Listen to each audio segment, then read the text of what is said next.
Hey, this is Lisa Danforth from Remote Working from Home, and I'm here today with a wonderful Janis Cooper, who has generously offered to give us her time and her expertise. Janis is the Senior Manager of Leadership and Staff Development and Well-Being at Best Friends Animal Society, which is a wonderful organization. I'll let her tell you a little bit more about that, but it has 850 employees, half of which work virtually. So today, Janis is here to talk to you about Home Alone. I love that one. Keeping your staff engaged at a distance. So these are going to be tools on how to lead and manage your staff and do it efficiently and effectively. And Janis also has a wonderful business called Equanimity, which I'm going to let her explain a little bit about and share her brilliance. So Janis, I'm going to hand it over to you, and I'm going to pull up the slides while you're talking, okay? Great. Thank you, Lisa, for having me. I'm really excited to be here and share some of what I'm sharing with other people on a regular basis, and probably even more so nowadays, given the circumstances that many of us are working under for the first time. Just a little bit about Best Friends Animal Society. We're a national organization working to save animals' lives. And we have hundreds and thousands, actually, of network partners throughout the nation that we're working with. And as Lisa mentioned, we have 850 employees, and about half of those are remote employees, and the other half work in our sanctuary based in southern Utah. And most of what I'm doing on a regular basis is putting together programs that support both our remote and our on-site staff so that they can work more efficiently towards some of the goals that our organization has. And then, as Lisa mentioned, my business Equanimity, which I do in addition to Best Friends, is really focused on building leadership and staff development, partnering with horses. It's a business that invokes equine facilitated learning and coaching. So, and Lisa, you wanted to have me specifically talk about, how do you keep your staff, if you're a manager or a director or whatever your title is, how do you keep your staff engaged? How do you know what they're doing, how they're doing it, and what role do you play in doing that? So I wanted to share some of those tips today. Perfect. Thank you very much. Would you like me to move to the next slide? Please. Okay. So one of the most important things that your job is when you're managing remotely is to make sure that you have frequent and clear communication. If you happen to be spending your time in the office with your staff on a regular basis, communication oftentimes becomes pretty easy and effortless, but that really goes out the window when you have remote work because the communication breakdown is more likely. So the first thing that I want to suggest that you really pay attention to is be intentional about having frequent communications with your remote employees, and then be really, really clear about what you're expecting from them. In fact, as a best practice, I would say set aside 10 minutes in the morning with each individual, and if your time permits, doing the same at the end of the day. And I would also suggest that if you have the technology, is to use video, because about 80%, 87% or so of remote workers feel connected through the use of video conferencing. And as a manager, it will also give you an opportunity to check in on that nonverbal language that is so important and that we teach quite often through the horses, and that is reading body language and tone. And so you may be communicating a message. If you don't have the advantage of those nonverbal cues, then you're at a disadvantage. Excellent. And yeah, I also just really want to be clear about active listening. And what do I mean by that? That's really about listening deeply to what's being said and trying to decipher what's not being said. And so that video will enable you again to do that through what's not being said through the body language. Social distancing is going to feel more isolating to some people. So by being an active listener, you're giving somebody the full attention that they may not have day in and day out. So shut off your chat, turn down your email, and give that person the full attention that they deserve. Engage in the dialogue and ask questions to show that you're truly listening, and practice empathy. Really play back what you're hearing. Be empathetic with them. Doesn't mean you necessarily have to agree with them, but just really, truly make an effort to listen to what they're saying. That's beautiful. Can Yeah, I ask you just a quick question and that popped to my sure. mind as you were speaking is what do we do as leaders when someone who is working remote is just not playing nicely in the sandbox, right? They're just really struggling. Is there one tip that you could give a leader or manager to help invite them into it and more comfortably? Yeah, if they're not playing nicely, there's probably a reason behind it. And especially if you're finding that it's uncharacteristic for them. And in these times of coronavirus, I think a lot of people are in somewhat of a state of fear.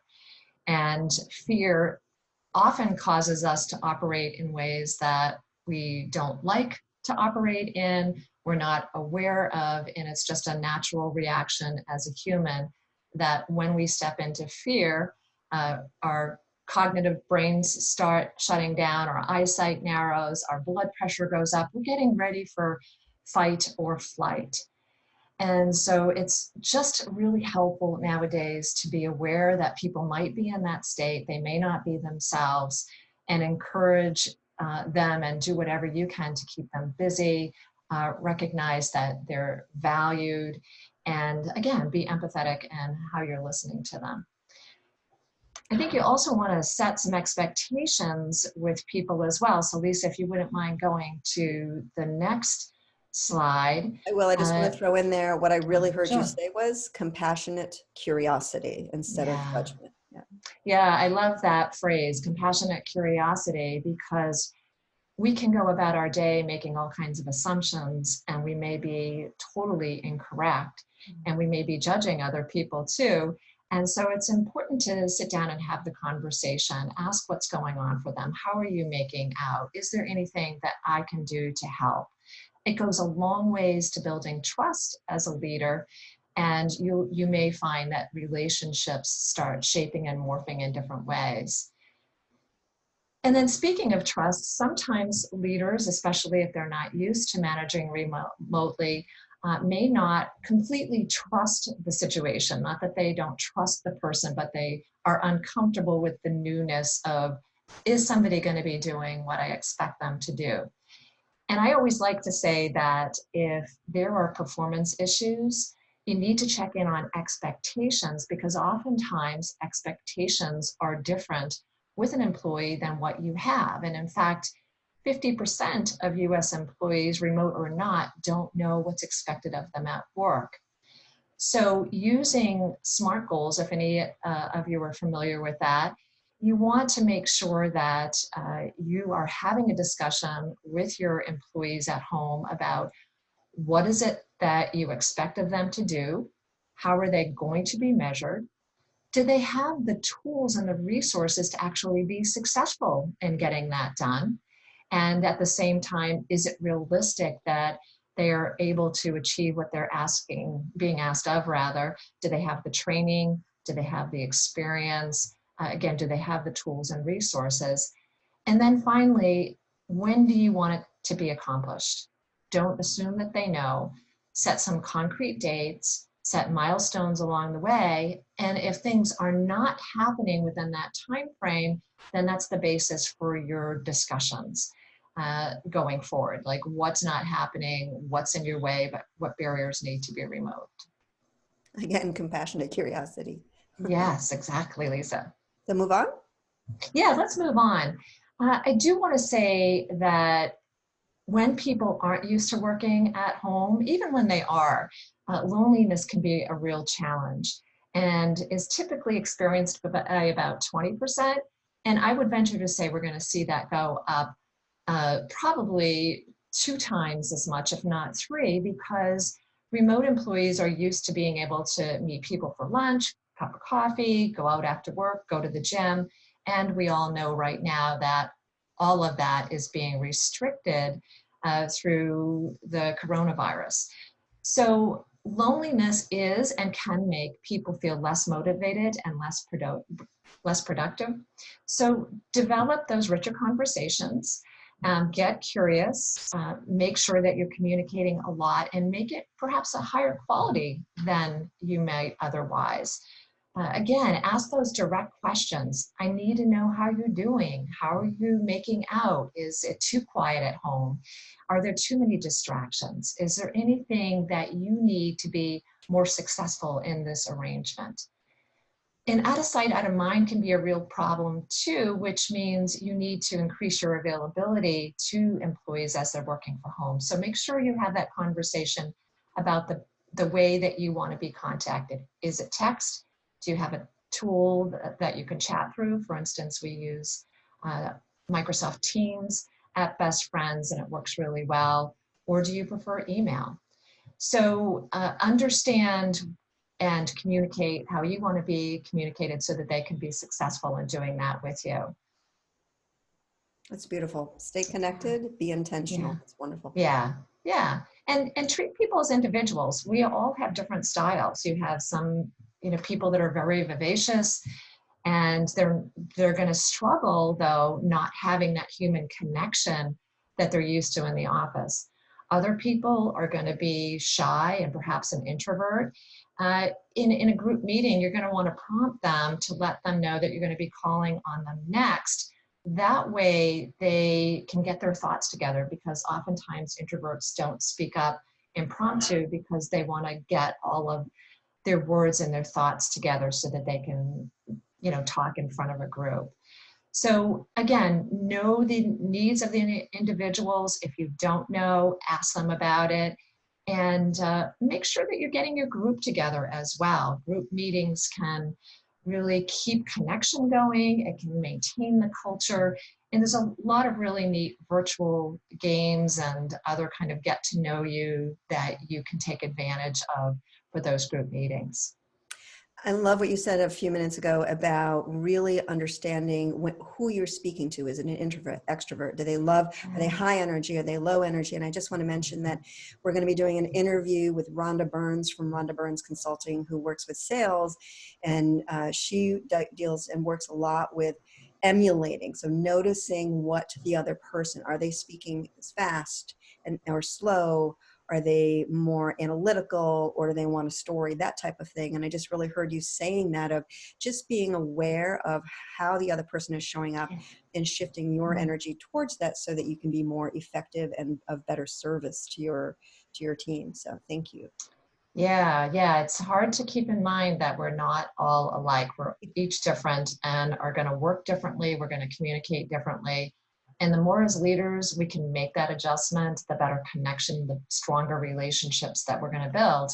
And let's face it, managing others and being a leader relies upon those strong relationships. And if we can be successful in building them, we will have greater influence over people and over the results that we achieve. Yeah. Thanks. So finally, I just really want to encourage people to apply today's technology. And we are very fortunate in these days to have it. As I mentioned, at Best Friends, we rely upon Microsoft Teams. We're using Zoom here today, which is another wonderful tool. There's Skype, there's GoToMeeting. So leverage those and use that video wherever you can. Get headsets to work at from home to block out background noise. Encourage people to have virtual coffee breaks or have group lunches together. Be sure to bond through celebrating birthdays, give public praise for goals that have been reached.